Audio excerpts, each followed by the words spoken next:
Joseph was the 11th son of Jacob, born to his beloved wife Rachel. Unlike his older brothers, Joseph was favored by his father, who gave him a richly ornamented robe, often referred to as the coat of many colors. This preferential treatment stirred jealousy and resentment among his brothers. Joseph's dreams further fueled their jealousy. He dreamt of sheaves of grain bowing to his sheaf, and of the sun, moon, and 11 stars bowing to him, implying that his family would one day bow to him. Sharing these dreams with his family, Joseph unwittingly provoked his brother's jealousy even more. One day, Jacob sent Joseph to check on his brothers who were grazing their flocks near Shechem. Seeing him approach, his brothers plotted to kill him. Reuben, the eldest, intervened, suggesting they throw Joseph into a pit instead, intending to rescue him later. However, when Reuben was absent, Judah proposed selling Joseph to a caravan of Ishmaelites passing by. They sold him for 20 pieces of silver, and Joseph was taken to Egypt.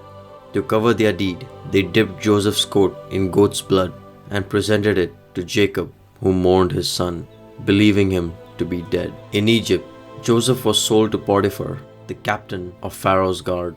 Despite his circumstances, Joseph thrived due to his unwavering faith and God's favor. Potiphar noticed Joseph's competence and integrity, putting him in charge of his entire household. However, Joseph's good looks caught the attention of Potiphar's wife, who repeatedly attempted to seduce him. Joseph steadfastly refused, citing his loyalty to Potiphar and his devotion to God. One day, she grabbed his cloak as he fled from her advances, and, enraged by his rejection, she falsely accused him of trying to rape her. Potiphar, angered by his wife's claims, had Joseph imprisoned. Even in prison, God's favor remained with Joseph. He gained the trust of the prison warden, who put him in charge of all the prisoners.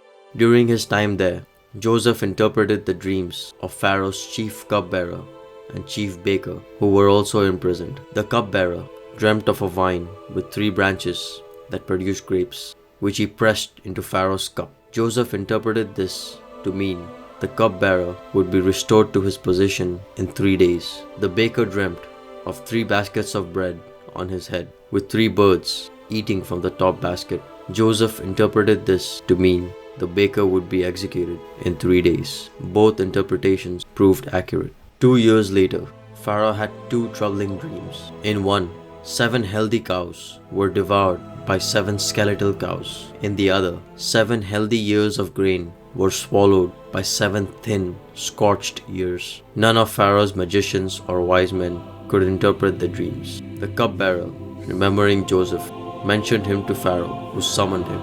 Joseph, acknowledging that interpretations belonged to God, revealed that the dreams foretold 7 years of abundance in Egypt, followed by 7 years of severe famine. He advised Pharaoh to store surplus grain during the plentiful years to prepare for the famine. Impressed by Joseph's wisdom and God's evident favor, Pharaoh appointed him as governor of Egypt, second only to Pharaoh himself. Joseph was given a new name, Zephanath-Paneah, and married Asenath, the daughter of Potiphar, priest of On. During the 7 years of abundance, Joseph oversaw the collection and storage of vast amounts of grain. When the famine struck, it affected not only Egypt but also surrounding lands, including Canaan, where Jacob and his family lived. Hearing of the grain in Egypt, Jacob sent 10 of his sons to buy food, keeping Benjamin, his youngest, and Rachel's only other son, at home. Joseph recognized his brothers immediately, though they did not recognize him. To test their character, he accused them of being spies. They insisted they were honest men, detailing their family, including their younger brother, who stayed with their father. Joseph demanded they bring Benjamin to prove their honesty, holding Simeon as a hostage. He secretly returned their money in their grain sacks. Upon their return, Jacob was distressed, but eventually relented when the famine worsened. The brothers returned to Egypt with Benjamin. Joseph hosted a feast, showing special favor to Benjamin. Still testing them, he planted his silver cup in Benjamin's sack and accused him of theft. Judah pleaded for Benjamin's release, offering himself in his place and recounting their father's grief over losing Joseph. Overwhelmed, Joseph revealed his identity, weeping openly. "I am Joseph. Is my father still alive?" His brothers were stunned and terrified, but Joseph reassured them, explaining that their actions were part of God's plan to save lives. He embraced them, instructing them to bring Jacob and their families to live in Egypt. Pharaoh, pleased with the reunion, offered Joseph's family the best of Egypt's land. The brothers returned to Canaan, relayed the news to Jacob, who was revived with joy. They all moved to Egypt, settling in the region of Goshen. Joseph provided for them generously, ensuring their prosperity during the remaining years of famine. Jacob lived in Egypt for 17 years before his death. Before he died, he blessed his sons, imparting his final wishes. Joseph remained a prominent figure in Egypt, continuing to serve Pharaoh faithfully and ensuring his family's welfare. In all, Joseph's story is a testament of faith, resilience, and divine providence, demonstrating how adversity can be transformed into opportunity through unwavering trust in God.